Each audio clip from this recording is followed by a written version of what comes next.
Andrew Cuomo is in some hot water. There's about 712 scandals surrounding him at the moment. And, listen, a lot of them are completely justified. So he's under pressure because a number of Democratic lawmakers are calling for his resignation. If I'm not mistaken, I think every single New York congressperson is calling for his resignation, including AOC and Jamal Bowman and Mondaire Jones. You have people who are politicians at the state level as well calling for his resignation. And understand, again, this is not Republicans. I'm sure there are Republicans who've called for his resignation as well, but I haven't seen that in the news recently. These are Democratic lawmakers who are saying he needs to resign. Now, he came out and responded to the various allegations against him and the various scandals surrounding him. This is after the news of so many lawmakers calling for his resignation. Take a look. As I have said before, and I firmly believe, and my administration has always represented, women have a right to come forward and be heard, and I encourage that fully. But I also want to be clear. There is still a question of the truth. I did not do what has been alleged, period. I won't speculate about people's possible motives, but I can tell you, as a former attorney general who's gone through this situation many times, there are often many motivations for making an allegation. And that is why you need to know the facts before you make a decision. There are now 2 reviews underway. No one wants them to happen more quickly and more thoroughly than I do. Let them do it. I'm not going to argue this issue in the press. That is not how it is done. That is not the way it should be done. Serious allegations should be weighed seriously, right? That's why they are called serious. As I've told New Yorkers many times, there are facts and then there are opinions. And I've always separated the 2. When I do briefings, I put out the facts and then I offer my opinions. But they are 2 different concepts. Politicians who don't know a single fact, but yet form a conclusion and an opinion, are, in my opinion, reckless and dangerous. The people of New York should not have confidence in a politician who takes a position without knowing any facts or substance. That, my friends, is politics at its worst. Politicians take positions for all sorts of reasons, including political expediency and bowing to pressure. But people know the difference between playing politics, bowing to cancel culture, and the truth. People know the difference between playing politics, bowing to cancel culture, and the truth. Let the review proceed. I'm not going to resign.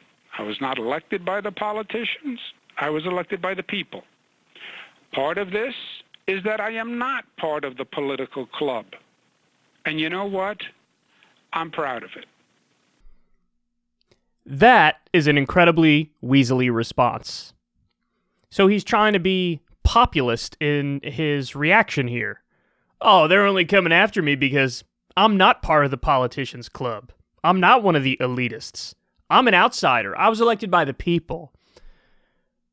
Dog, your dad was governor of New York, and he ran for president. He was a giant Democratic politician, big political figure. Your brother is a CNN host, and he was throwing softballs down the center of the plate for you in the middle of the pandemic as you were making horrific decisions that were killing people.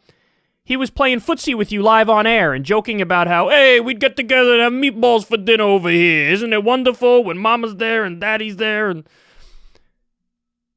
you are the ultimate insider. You're the ultimate insider. And he's trying to pull a page out of Trump's book, right? Fake populism. Pretends to be an outsider as he represents the interests of insiders. Oh, a bunch of politicians are calling for me to resign. Have you considered that politicians are bad? That cutesy little trick is not working on anybody. On anybody. But the most infuriating part, I'm burying the lead here.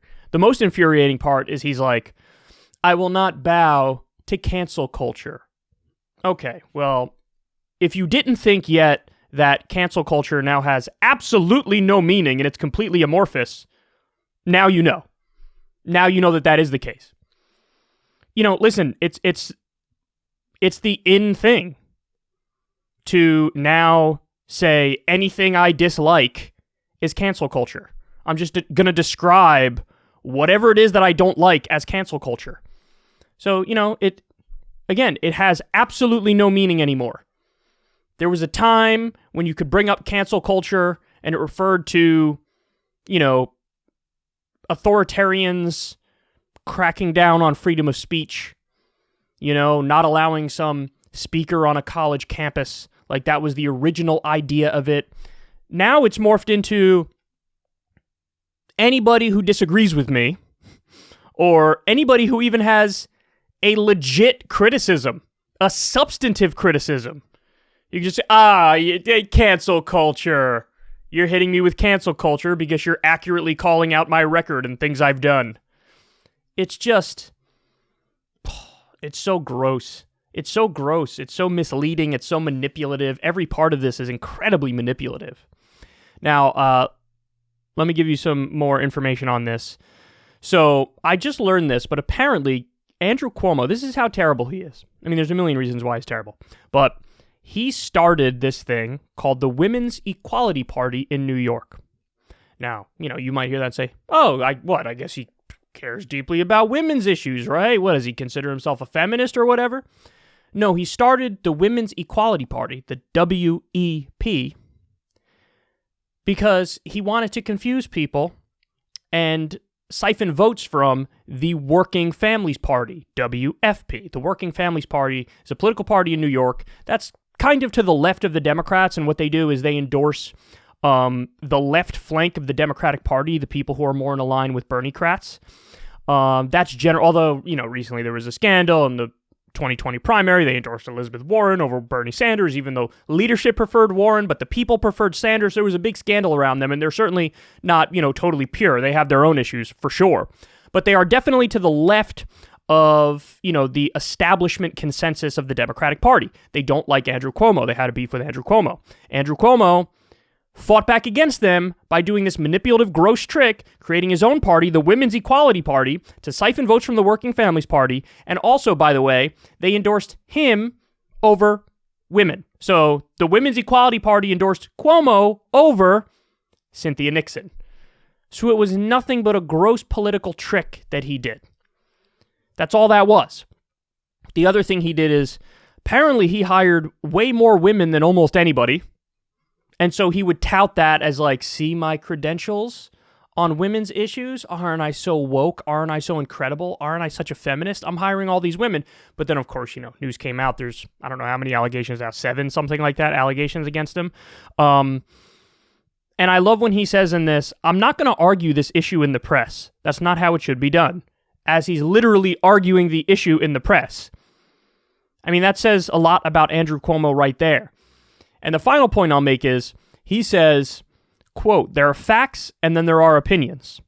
And I would throw that right back in his face. Andrew, it's a fact that the decision you made on nursing homes during the peak of COVID in New York led to the deaths of many grandmas and grandpas. You killed many grandmas and grandpas because you made it so COVID-positive patients can go back in the nursing home, and then it ripped through them like wildfire. And then, on purpose, you hid the death count. You reduced the death count. It was at least 50% higher than what they originally reported. And he did that to try to make himself look better. So he made the decision that killed grandma and grandpa and then covered it up. So listen, don't get it twisted. I'm totally in favor of everybody coming out and whatever personal experience or story they've had with Andrew Cuomo in regards to sexual harassment or what have you, everybody should come out and be heard on that front. But let's keep our priorities straight here. The fact of the matter is, people should have been calling for him to resign back when we heard about how he killed grandma and grandpa. That was the biggest problem. Making decisions that actively lead to the deaths of thousands of people, that's worse than any of the claims being made now in terms of sexual harassment. That's not to say they don't matter. They do matter. That's not to say they shouldn't be heard. They should be heard. But let's just keep our priorities in order here. And let's recognize the real thing should be people calling him for to resign over that, and impeachment over that. If that's not something that's worthy of impeachment, then there's nothing worthy of impeachment. Actively making a decision that kills grandma and grandpa, and then you cover it up, meaning he knows he did something wrong. So, and also, you should have nothing but seething hatred and disdain for mainstream media who played footsie with Andrew Cuomo. Andrew Cuomo released a book in the middle of the pandemic, acting like he defeated the pandemic, talking about his amazing decisions. It was all a cult of personality that developed around him because of media puff pieces. The media, pumping up his ego and acting like he's a boss in charge. Why? Because he speaks in full sentences, unlike Trump. Even though he's Democratic Trump, he was fake leading throughout this crisis, making terrible decisions. So, the guy's terrible, and he should resign. He said he's not going to resign, so they should impeach him. What's going to happen? I have no idea. Some people are saying, he'll probably get impeached because the Republicans are going to go against him, and then a lot of the Democrats are against him, so maybe he'll get impeached. I don't know, because if the Republicans are smart, they'll realize that whoever would replace Cuomo would be to the left of Cuomo, and so Cuomo will be more favorable for the Republicans than anybody else, so they might actually keep him alive. I really don't know. What's going to happen. And spare me, by the way, with all the partisan garbage on this front, because the fact of the matter is, Republicans at the national level copied and pasted Cuomo's legislation on protecting nursing homes. So they didn't want any liability. They didn't want people to be able to sue the nursing homes when people died as a result of these decisions. But the national Republicans cried bloody murder over that, saying it was a terrible policy, and they're correct, by the way, but then they copied and pasted it, and they supported that policy. So spare me. There are no good guys in this. But there you have it. Andrew Cuomo with his pathetic response to the multiple scandals against him, talking about cancel culture and pretending he's some sort of outsider and he's not part of the political club. Complete garbage.